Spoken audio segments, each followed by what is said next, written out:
Well, hello, and welcome to the Wandering Village. This game is a demo that was put out for Next Fest. I've been watching this game for over a year, so I'm really excited to play it. Driven from our homes by the toxic spores, we kept wandering, looking for shelter. But not in our wildest dreams did we imagine what we would find.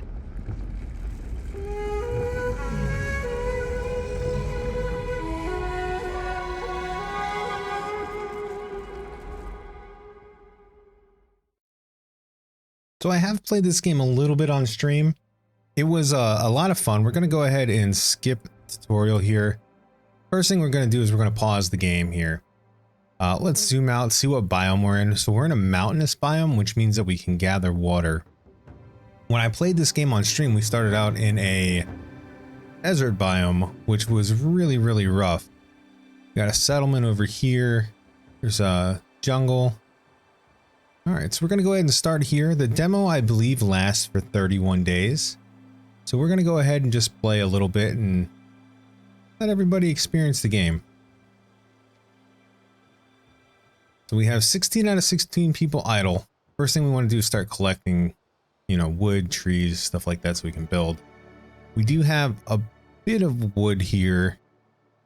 We got 30 wood, 30 stone, and 100 water. So we do have stuff to start playing with.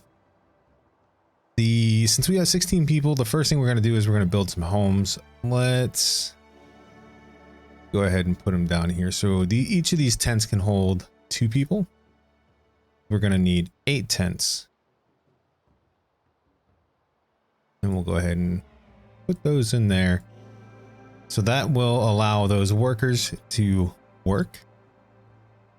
We're also going to install an air well, which will allow us to gather water around us. Then we're going to cut some trees here, and we'll not cut these berries. I'm actually going to delete all this. So the cutting is pretty cool. You can actually just harvest crops, trees, or so on. So that way it'll just cut the trees.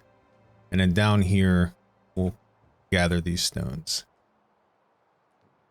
All right, and that should start the base off looking pretty nice here. We're gonna go ahead and unpause time. We'll let people go. We've got 0 idle people now, which is good. We are also going to want a research building, which we can throw down right there. We've got people cutting trees over here, and the animation, the artwork in this game, so pretty. I love hand-drawn stuff like this.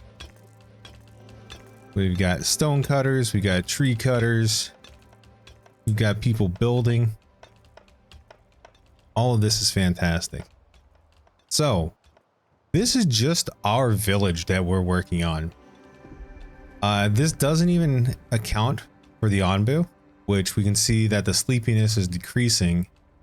So when the sleepiness decreases down to a certain threshold, the Onbu will actually wake up and start walking. So the main challenge of this game is not invasions, like other games like RimWorld or anything like that.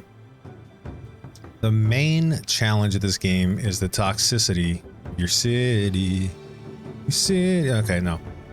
Your main challenge is the toxicity. So it's going to be 0 for now, but the toxicity will spread as the game progresses. And really the game is about how far you travel. Can you escape? How long can you live? Because eventually, like in Project Zomboid, you will die. There will just be too much toxic spores spreading through your base. And you won't be able to survive. All right, so it looks like we're missing wood for the most part. So we're going to go ahead and put another chop order in for trees. We'll cut these down here, those over here, that one, and these up here. So that way we can start our research. The research in the game is actually pretty in-depth. I do like that it suggests what you should get next. So it kind of helps you out. We definitely want to make some farms. We want to get the kitchen going. And then we also want to work on getting the Onbu kitchen going so we can feed the Onbu. Because the creature we're on is called the Onbu, and it does have a hunger meter, got a poison meter, and of course it gets tired when it walks. But there's the Onbu itself. This is, again, really pretty game. And the concept to me is very intriguing, so I was really happy to be able to play the demo. Alright, something else we'd want to build here is material storage. Build the material storage. Let's see. Probably want to start building material storage, let's say out here a bit. So that way we can allow for the stones we get and the wood and food and whatnot. Actually, you know what? Thinking about it, no, we don't want the material storage there. Where are we going to have our base at? All right, so research is just the research hut has just been built, so that way, or that, wow, let me try that again. The research hut has just been built, so this screen popped up to show us that we need to start researching something. One thing I do like about this game is that you can queue up research. So I'm probably going to go kitchen, into hut, into hornblower, then Onbu kitchen. So that way we'll get our kitchen first, then we'll be able to upgrade our hut, which makes our workers work faster, then hornblower to help control the Onbu, and then the kitchen to feed the Onbu. From there, we'll see what happens. Yeah. I took off the queue because I want to see what the game suggests next, but I'm going hut, hornblower, Onbu kitchen. All right, so we've got this going here, which is pretty good. We've got our water catcher, which is growing, which is gathering water. It's got 3 out of 45 buckets here. The each building you make requires workers. So out of our 16 workers, we have 2 of them in here working on research. We actually have 14 general workers now. But we are going to need a less general worker, or we are going to have less general workers because we are going to plop down a farm as well. I want the farm to be close to the water storage. And the farms can only be built, or can only be farmed on grass. So we've got all this area out here that we're going to be able to farm with. And then we will also need a mycologist and an herbalist. We'll probably get the herbalist quicker than the mycologist because the mycologist creates food for the Onbu, or plants mushrooms rather for the Onbu to be converted into food. The herbalist is going to be what helps us with our poison. And we will also need a carpenter and a stonecutter. So we're going to need all this stuff. But I'm trying to prioritize what we need first. Another cool aspect of the game is that you, speaking of priorities, you can actually set priorities of what you want done first. So say I want this done first. This is now my maximum priority. It's kind of like Oxygen Not Included or RimWorld where you have work priorities. Same thing here. So sleepiness is down to 28%, which means we're going to get up soon. We have 9 idle workers, which is too many. So we'll get this built. Let's clear out this stuff up here. So all those rocks I want out of there, and I want this stuff out of here too, even the berries and stuff. So our food is down to 34. We produced no food, but we consumed 18. So we started off with, I believe, 50. So we need to make sure that we are consuming food, or we need to make sure that we have food coming in. We're going to go ahead and make a berry picker. And you can see the radius around the berry picker, those white dots there, is where they will actually pick up or pick the berries. Probably going to expand down here, so I don't want it anywhere near us. I'll put it over here. That's a lot of mature berries. We'll go ahead and prioritize this as a second priority, so they'll build this first. then they'll build this. And also like to get that storage going. I'm gonna put the storage right here. And I'm spacing things out because I would like to do dirt roads through here to make them walk a bit faster. So once this is done, we're going to lose 2 more general workers. So we're going to be down to 12 general workers because we're going to have farmers. Then when this is done, we're going to lose probably 2 more. So we'll be down to 10 general workers, which should be all right. All right, so we got, you know what? I'm going to put 3 farmers on there since it's just starting out. What we actually need to do is we need to add the land to the plot land. And now the people that are coming over here to work, you'd see dude walks in there, comes out as a farmer. Look at him go. And then he'll start plowing the land. We'll have people that will come over and get water to water this. All right, so he's not plowing the land. He's going to get food first. What a slacker. Oh, our envoy's waking up. There you go.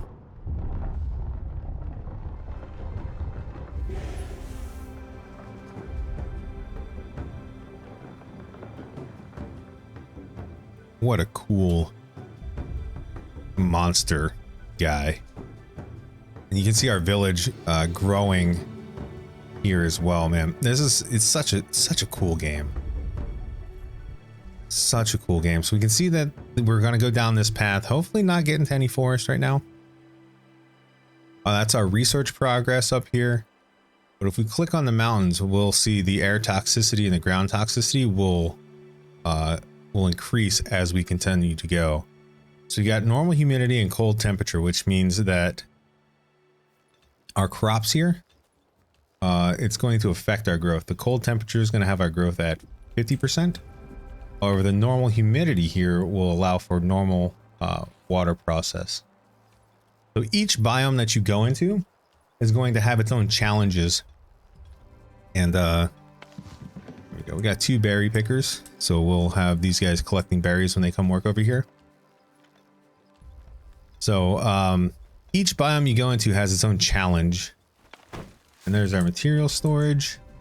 So now our people that are collecting this stuff will start bringing in material here. And it's starting to get dark, but that's okay. All right, so we got materials. This will keep everything in here. That's the onbu food. Those are the mushrooms. But we also need a pantry. A pantry will allow us to store our food. So I think I'm going to put the pantry. Let's see. I think I'm going to put the pantry here. And I'll put the kitchen here.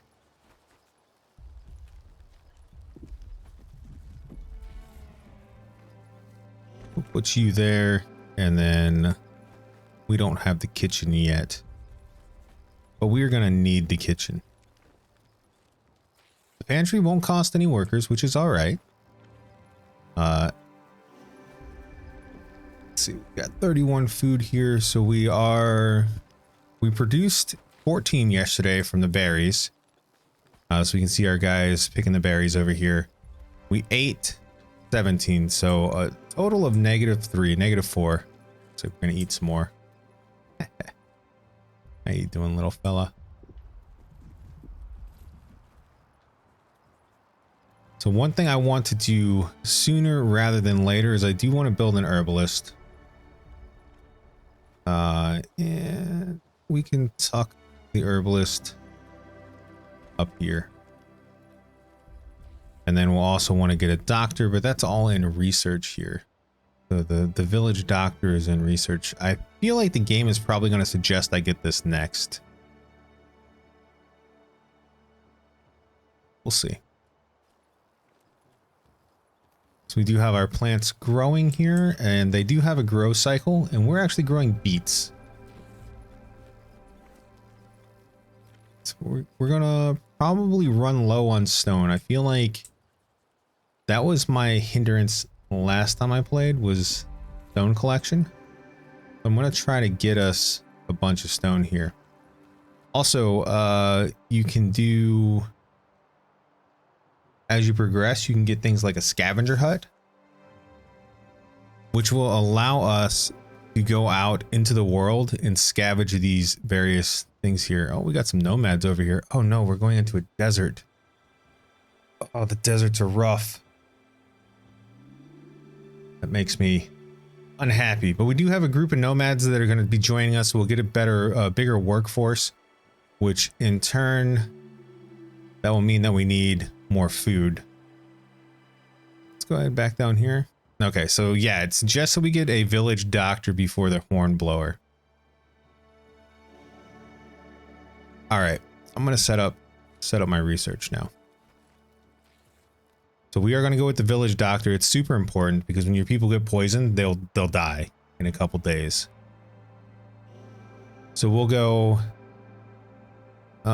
village doctor. I've never tried the blood extractor because it basically says you extract blood from the heart of the Envu every time it pumps, and that just makes me real sad. After that, we'll get the horn blower, Envu kitchen, scavenger hut, then our huts. I'd really like to get the quarry. That'd be super great, but that's a ways off. We do have additional or not additional, we do have research queued up. So our gathering efficiency here is 65%. If we add another person, I believe it goes up. And then every beet requires 1 water to plant. It's going to be the same for our herbalist up here. Requires 1 water to plant. We have 54 here, 24 here, which is not a lot, and when we get into the desert, it's going to be completely arid, which means that we are not going to be able to produce water. Half of me, pause the game here, half of me wants to build another air well, but I don't think we're going to get it constructed in time before we get into the desert, so I don't think it matters.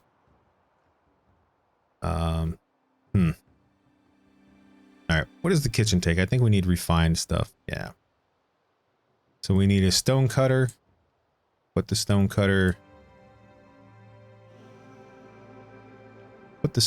over here. And then we need a carpenter, and we'll put the carpenter over here. We are going to need resources, and the resources we need are stone. I'm going to go ahead and prioritize that. What are we missing here? So each of these flags that pop up indicates that we're missing something. The red flags means that we don't have enough resources, materials.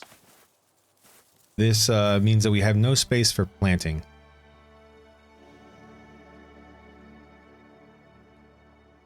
Do I want to? No, I'm just going to remove a person. I'll remove a person. I'll add a little bit more plot land here. So that way they'll continue to go. I would like this to be built. I'm going to add a person to berries because we're going to need berries. So you'll go from farming to berrying, because this is going to be our main source of food once we hit the desert, which is going to be extremely soon. So we are on day 2 here, 1700 and day 2, which is 5 p.m. Eastern, or 5 p.m. my time. But we can also speed up time if we'd like. So that's what I'm going to do now. We can actually speed up time to 4 time. Each time that the Envu, or not each time, but while the Envu is moving, it gains sleepiness. It also gains hunger. So that's why we're going to be researching that kitchen. Try to handle that. Speaking of, this is why water is so important in this game. Speaking of, let's go ahead and start building our other stuff, which is the mycologist, the mushroom farmer. Let's go ahead and get this, get that. We do have some mushrooms that we can harvest ourselves. All right, so we did cut down some wood, or cut down some wood. We did mine some stone. There we go. So we can see our people now moving, relocating things. Up here we can see we have 71 stone just around the block, or around the world now. 51 stone. 40 wood, 27 berries. All right, we picked up a group of nomads who are now joining our workforce. Population levels up. Your villagers' needs have increased. Check them in the top bar. So we can see here now we have 21 people, and here's our productivity and our needs. So 21 people, this can hold 18. So I need to upgrade some of these guys. That's 20 and 21. Let's go ahead and prioritize these as a high priority. So that way we'll get those built first. So this stuff is still going to grow, which is pretty nice. So we have entered the desert here. Let's take a look. First off, look at that background. It's really cool. You can see where we've left the mountains back here. We are now in the dunes, the desert area. And here we have a crossroad. That's going to be our first crossroad. I don't think we're going to have a horn blower up. So what the horn blower will do is you can issue commands to your Onbu, which they may or may not follow, you know, depending on the trust they have in your village.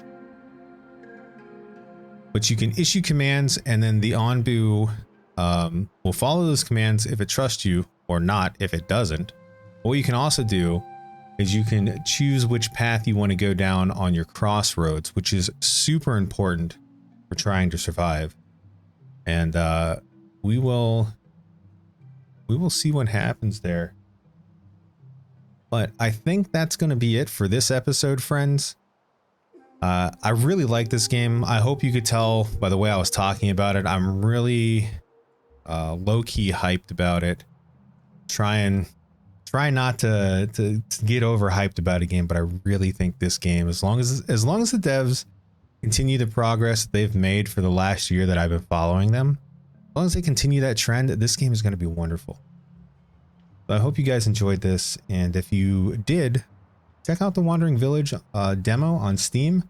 It's free right now to download until February 28th. Go for it. Give it a shot. See you guys next time.